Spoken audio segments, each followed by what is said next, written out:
বিপন্ন বন এবং বন্যপ্রাণী সংরক্ষণের জন্য এক সাইকেল র্যালির আয়োজন। জলপাইগুড়ির এই দৃশ্য নজর কেড়েছে পরিবেশ প্রেমীদের কথা মাথায় রেখে পরিবেশের সুরক্ষার খাতিরে কিন্তু আবারও এক র্যালির আয়োজন করা হয়েছে। জানা গিয়েছে 70 কিলোমিটার পথ জুড়ে আয়োজন হয় এই সাইকেল র্যালির।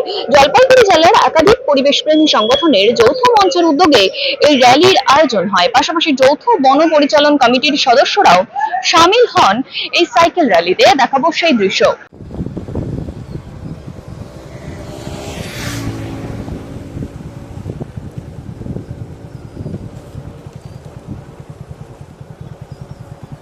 চলো চলো চলো।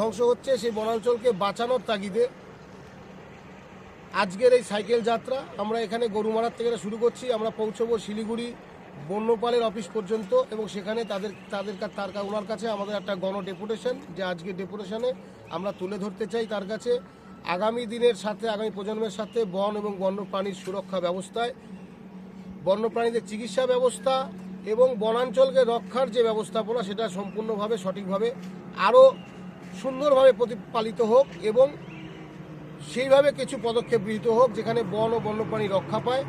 বিভিন্ন এলাকায় যে বন ও বাণিজ্যিক প্রক্রিয়াতে বনের জমিকে হাতছাড়া করে দেওয়া হচ্ছে বা বেসরকারিকরণ করে দেওয়া হচ্ছে, করতে হবে, এটা আমাদের মূল দাবি। বন্যপ্রাণীদের চিকিৎসার ব্যবস্থা অবিলম্বে একটি হাসপাতাল স্থাপন করতে হবে উত্তরবঙ্গের, সে যে প্রান্তেই হোক, এটা আমাদের মূল দাবি। কত দফা দাবি রয়েছে?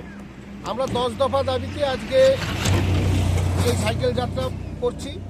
আমাদের 10 দফা দাবির মধ্যে বন ও বনবস্তিবাসীদের যে কল্যাণকর কাজ, যে এফএমসি, সেটাকে মূল্যায়ন করা, সেটাকে পুনরুদ্ধার করা, সাধারণ মানুষের সঙ্গে বন দপ্তরের সুসম্পর্ক স্থাপন করার যে প্রক্রিয়া ছিল সেটাকে সুচারু করা, বন্য পাওয়া যাচ্ছে না বা খুঁজে পাওয়া যাচ্ছে না বলা হয়েছে, যেটার উপরে মানুষের আঘাত এসেছিল, মানুষ আঘাত করেছিল, সেই হাতিটির চিকিৎসা ব্যবস্থা করা হয়নি।